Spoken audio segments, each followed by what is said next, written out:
Bueno, aquí estamos nuevamente con ustedes en esta noche de 30 Noticias con un amigo, como les decía, Hugo Vitantonio, secretario general del Sindicato de Músicos de Rosario, que por los mismos motivos que yo explicaba al lugar de Rosario en el Concierto Nacional, me parece que debiera tener para su actividad artística no solo mayor difusión, mayor volumen periodístico. Nos ocupamos de Gran Hermano en Rosario y no nos ocupamos de nuestra gente, de la gente que trabaja aquí, de la gente que ha decidido quedarse, de aquellos que no han renunciado a su permanencia en Rosario. Bueno, Hugo es uno de ellos, es un compañero con una larga trayectoria en la música. ¿Cómo estás, Hugo? Un gusto tenerte con nosotros esta noche. Muy bien, feliz de estar aquí con ustedes. Bueno, gracias por venir. Yo dudé antes de invitarte porque digo, probablemente sea una política la de no aparecer demasiado, pero quiero tratar este tema de entrada porque me parece importante. Siendo como es Rosario uno de los centros musicales, artísticos, porque digo, hablemos de teatro, hablemos de música, hablemos de arte en general, no tiene una actividad que la refleje a nivel nacional como sucede con la propia Buenos Aires, como sucede con Córdoba. ¿A qué puede deberse eso, Hugo? ¿Por qué hay que remarla tan duro? Bueno, Rosario tuvo en la década de 50, sobre todo hacia los fines de los 50, una generación de músicos que invadieron Buenos Aires y desde ahí se proyectaron al exterior, con un referente quizás el más notable que fue el Gato Barbieri.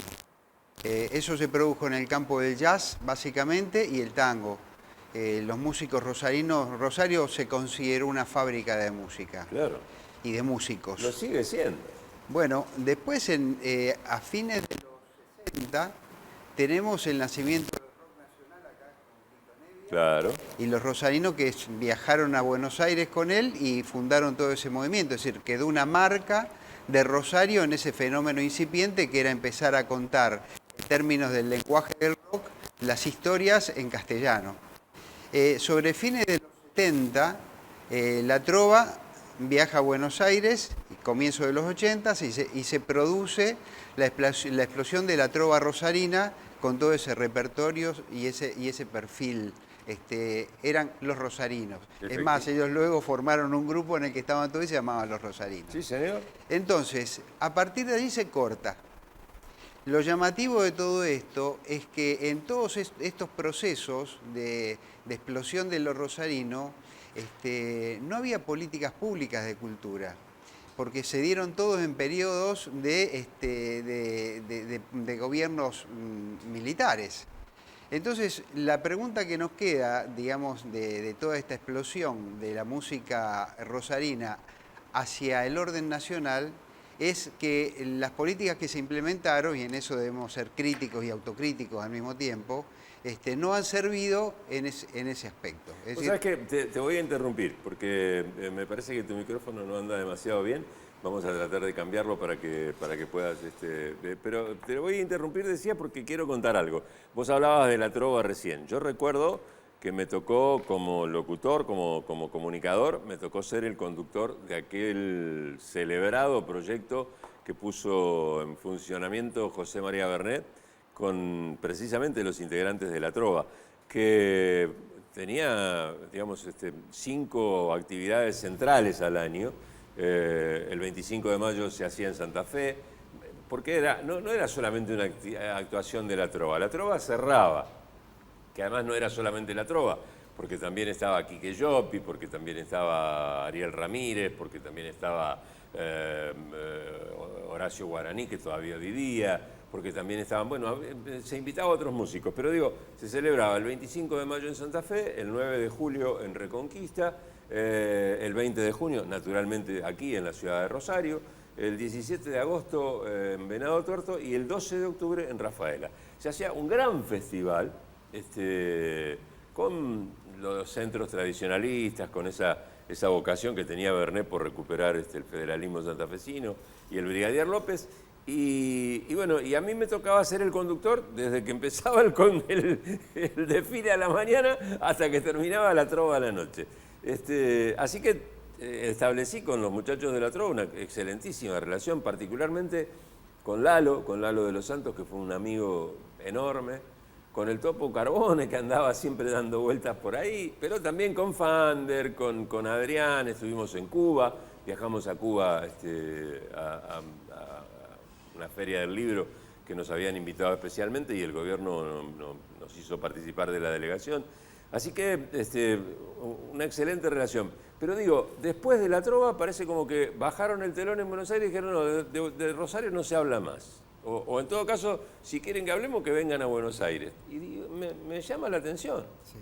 Bueno, tenemos algunos problemas como para poder definir esta situación desde un punto de vista objetivo, básicamente porque no hay indicadores. La provincia tiene el Instituto Provincial de Estadística y Censo y tiene una ley de estadística. La Municipalidad de Rosario tiene la Secretaría de la Producción. Se han manifestado permanentemente mediante estudios y publicaciones acerca de cuánto mide la economía de nuestra provincia o la economía de la ciudad. Pero en ninguno de los casos, y digo esto porque lo he hablado con los funcionarios de esas áreas, se dio el paso de trabajar desde la perspectiva de la economía y de la cultura y saber a ciencia cierta de qué se trata todo esto de lo que estamos conversando y abandonar un poco, de alguna manera, el campo de los supuestos y de las creencias. Yo he visto en la página del sindicato que vos conducís que ustedes se han tomado el laburo de relevar por lo menos la ciudad de Rosario, ¿no? Bueno, mira, yo creo que hay, y a mí me ha servido mucho en los estudios que hago habitualmente, un documento que son los balances de la Sociedad Argentina de Autores y Compositores, la SADAIC. ¿Por qué es importante? Por varias razones. La primera es que SADAIC ejerce su representación de cobro de los derechos autorales desde la ciudad de Buenos Aires hasta el último pueblito de frontera de la Argentina. Siempre hay un inspector de SADAIC y que con ese cobro está relevando información de la actividad musical. El otro dato es que por lo general los cobros de SADAIC son porcentuales a la recaudación. Es decir, si es la boletería de un baile, si es la taquilla de un teatro, si son las recaudaciones en programas de televisión o en fiestas o lo que fuera. Por lo tanto, nosotros con ese número de la recaudación nacional de SADAIC podemos hacer una proyección posible de cuánto mide la economía de la música en la Argentina, para empezar. En el último balance de SADAIC, la recaudación nacional superó los 6.000 millones de pesos. Mirá. Entonces, ¿cuál es la proyección? Digamos que en un promedio, porque SADAIC tiene diversos porcentajes y metodologías, pensemos en que SADAIC recauda el 10% de la taquilla de un teatro o de un baile, pongámosle. Por lo tanto, ya ese 6.000 se transforma en 60.000 millones. Por otra parte, nosotros tenemos una particularidad en la actividad musical, que es el terrible nivel de informalidad. Entonces, la economía argentina está teñida de informalidad y se habla de que supera el 40%. Por lo tanto, si esos 60.000 le sumamos el 40% o el 50%, porque esto funciona mucho plata en mano, con la cuenta bancaria en el bolsillo, bueno, gente que entra y sale de la actividad, estaríamos alrededor de los 90 o 100.000 millones de pesos como medida de la música argentina. Esa cantidad, los primeros 60.000, que son los que están medidos, ingresan a SADAIC a través de las bocas que tiene en distintos lugares del país, en casi todas las ciudades cabeceras de provincia, capitales, y en algunas ciudades grandes como Rosario o Bahía Blanca o Mar del Plata, claro, exacto. Allí ingresan los aportes de los usuarios de los repertorios de música en la Argentina. Puede ser desde un señor que festeja el cumpleaños de 15 de su hija en un salón de fiesta, SADAIC no perdona. Siempre llega el antipático inspector de SADAIC. Bueno, de ese bruto que recauda SADAIC, el 87% lo recauda su sede central en Buenos Aires. Con esto te estoy diciendo que estamos en un país que está en grave riesgo, porque si el 87% de la economía de la música está afincada en la ciudad de Buenos Aires y los alrededores, queda para el resto del país solamente el 13%. Si fuera solamente la economía musical, Hugo. Bueno, pero esto es un dato que tiene que ver con lo que hablábamos anteriormente. De ese 13% que representa todo el interior del país o todo el país que no es Buenos Aires, la provincia de Santa Fe tiene solamente el 13%. O sea, lo nuestro es el 13 del 13. Claro. En tanto que Córdoba o Salta tienen el 25 o el 30. Bueno, ahí ya podríamos empezar a hablar de una cuestión de identidad musical de la provincia, ¿no? Sí, digo que es un déficit que también tenemos. Pero, y varias cosas más. Obviamente. Pero entonces, perdóname, sí. Del 13 de la provincia de Santa Fe hay un 9, un 10 que se recauda en la ciudad de Santa Fe y en Rosario se recauda solamente el 4. O sea que en Rosario se recauda, en términos de derechos autorales, el 4 del 13 del 100. Entonces, desde allí nosotros podemos empezar a entender por qué la cosa se cortó en los 70. Claro. Y analizar entonces objetivamente qué es lo que ha pasado, cuál es esta ficción de ciudad capital de la cultura del Mercosur, como se solía decirse, qué es lo que ha pasado aquí efectivamente. Y ese es el debate. Ese es el debate como para saber efectivamente dónde estamos parados. Bueno, yo quería algunos datos como para sacarme la duda, porque la verdad que me llama poderosamente la atención, pero también quiero hablar de cosas que valen la pena. Vos mencionabas al Gato Barbieri. Anoche mismo estuvieron ustedes en el ECU haciendo un homenaje a Abel Pisicati, uno de esos músicos que han trascendido mucho más allá de su fallecimiento, han trascendido, siguen proyectando sus enseñanzas, su historia a través del tiempo. De hecho, uno de los hijos anoche actuó musicalmente en el homenaje, ¿no? Contame Nieto, un poco cómo fue. Ya nieto. Mirá, la verdad que fue un encuentro maravilloso porque implicó, fue un acto de alto contenido emotivo porque estaba toda la familia, que son todos músicos, y por el otro lado, como un hecho de valor musicológico porque se presentaron partituras, se tocaron partituras de música compuesta por una persona, por un músico rosarino que fue un adelantado, claro, que ya en la década del 50 o comienzo de los 60 componía y arreglaba música argentina en un contexto de lenguajes ya muy modernos para la época.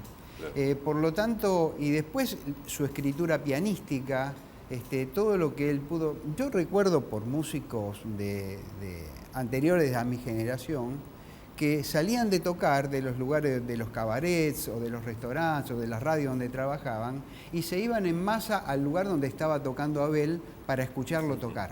Era un maestro, digamos. Él luego, cuando nace la Orquesta Sinfónica Provincial de Rosario, ingresa a la orquesta y no lo hace como pianista, lo hace como ejecutante de instrumentos de placas, porque ya el cargo de pianista estaba ocupado, había habido un concurso. Claro. Entonces, esto es un recorrido muy importante que expresa la riqueza de ese momento de la música de Rosario. A mí me detuve en esto porque me parece importante en función de lo que hablábamos. Si uno no conoce sus raíces, si no rinde tributo a sus raíces, es muy difícil que pueda proyectarse hacia el mañana. Digo, hablábamos del Gato Barbieri. Obviamente hay mucha gente que sabe que el Gato era rosarino, fue rosarino, defendió a Rosario hasta el último día de su vida, pero digo, no lo tenemos como un símbolo de la ciudad de Rosario, como lo tenemos al Negro Olmedo, o como tenemos a tantos otros jugadores de fútbol.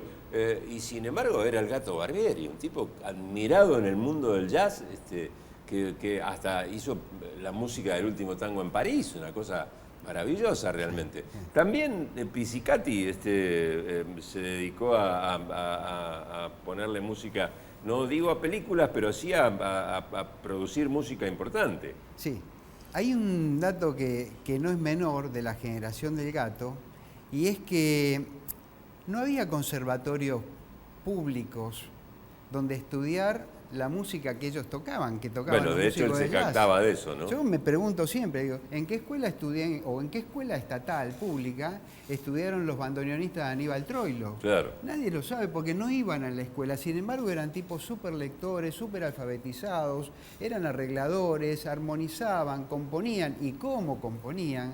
Entonces, en el caso del Gato Barbieri, él salió de una fábrica de música que era la cocina de la casa del maestro Juan Grisiglione, de donde salieron todos. Todos. Entonces, uno se queda pensando, ¿no? A veces se hacen grandes apuestas a una construcción universitaria, a las grandes pompas que son sumamente necesarias y está bárbaro, ¿no? Pero finalmente los resultados están indefectiblemente asociados a un nombre y un apellido. Claro. Y eso no tiene una explicación. Eso o se da o no se da. Y los alumnos de Grisiglione fueron algo bárbaro. Juan Grisiglione es el papá de Pichón Grisiglione, uno de los integrantes era el rosarino, elegante y pintón, claro, de los 5 latinos que claro, cantaban con Estela Raval. Y a su vez había un espacio institucional en Rosario que era la escuela, la banda de la Escuela Protectora de la Infancia Desvalida, que había sido fundada por Juana Elena Blanco alrededor de la década del 20, siguiendo los modelos de los institutos europeos que tomaban a los chicos que habían quedado sin familia y sin padres producto de la guerra. Entonces, la banda de la infancia fue el lugar por donde pasaron todos estos jóvenes músicos. Una cosa maravillosa. Hugo, una última pregunta, porque se me termina el tiempo, pero no quiero dejar de... hemos hablado en este programa varias veces acerca del tema de la nocturnidad. Sí. ¿Cómo está el tema de la nocturnidad para los músicos? Bueno, nosotros presentamos en el Consejo Deliberante algunas ideas al respecto para ser incorporada. Hay varios proyectos dando vuelta. Algunos son más productivistas, que dicen, che, no le tengamos miedo a la noche porque hay mucha gente y hay mucha actividad económica y social y cultural que se desarrolla en los horarios que abarca la nocturnidad. Y hay otros basados en la seguridad que dicen, no, mirá, repleguémonos de la noche porque esto no es seguro y no hay forma de darle. Nosotros lo que hemos pedido en todos los casos es que los lugares donde haya músicos trabajando sean lugares donde la economía funcione, llamémosle, en blanco. Claro. Es decir, que no tiene sentido que un inspector municipal vaya a revisar cómo está el disyuntor, si están limpios los baños, o qué cantidad, cuál es el índice ocupacional y ver qué cantidad de público hay, y en una de esas, arriba del escenario, están tocando toda la familia Cantero, y el inspector no se entera. Claro. Entonces, la forma de poder resolver eso es haciendo que ese inspector municipal tenga la capacidad, le esté asignada la capacidad y la facultad de pedir al titular de ese local los libros de altas y bajas del personal temporario. Claro. Y luego operar en convenio con otros organismos, como por ejemplo el Ministerio de Trabajo de la provincia de Santa Fe. Es decir, poner en blanco todo eso que durante la noche parece escenografía. A veces nos cuesta, y nos cuesta mucho postergar lo espectacular por lo verdaderamente importante. Yo creo que en este tema de la música que hemos conversado, gracias a la presencia de Hugo Vitantonio, que es el secretario general de los músicos rosarinos, ¿cuánto hace que estás en el sindicato? Mucho, ¿no? Bueno, yo llegué al sindicato con una idea, con un proyecto que me apasionaba y que estaba en mi cabeza, que era la fundación de una escuela de música, en la que la música popular tuviera la misma jerarquía que la llamada clásica. Claro. Sin entrar en esa grieta de lo clásico con lo popular, la cultura contra la contracultura. Sí. Y porque un poco expresaba mi propio camino en la vida musical y el de la mayoría de mis amigos. Eso fue a fines del año 82, en el post-Malvinas. Ajá. Y entré un día y no me fui más. Todo lo que hice después, por fuera de esa actividad de haber fundado la Escuela de Música del Sindicato, que es una escuela pública de gestión privada, incorporada al Ministerio de Educación de la provincia, que entre otras cosas emite títulos oficiales. O sea que hicimos una escuela que se pudiera proyectar en el tiempo. Luego, las otras cosas que he hecho no las considero demasiado destacadas, por eso no las menciono en mi currículum. Es más, para mi interior me considero un dirigente sindical bastante mediocre, comparado con otros dirigentes sindicales de músicos y otros dirigentes sindicales de otros gremios de la ciudad, ¿no? Así que yo te diría que mi mayor aporte a esta institución a la que amo ha tenido que ver con eso. Sos demasiado severo con tu gestión, Hugo. Los que te conocemos y sabemos de tu amor por la música y de cómo consagraste tu vida a esto, no pensamos de la misma manera. Yo te agradezco que nos hayas acompañado. Ojalá podamos seguir conversando de estos temas que realmente me parece que son los que importan, porque nos llenamos la boca con la palabra cultura, pero terminamos con elegante, la otra chiquita que se sacó algo para salir en televisión, y en lugar de hablar de las cosas que realmente son las que nos definirían como pueblo. Pero bueno, es una discusión mucho más larga. Gracias por habernos acompañado. Bueno, me he sentido muy bien conversando con vos y rememorando largas charlas de viejas épocas. Efectivamente. Gracias, Hugo.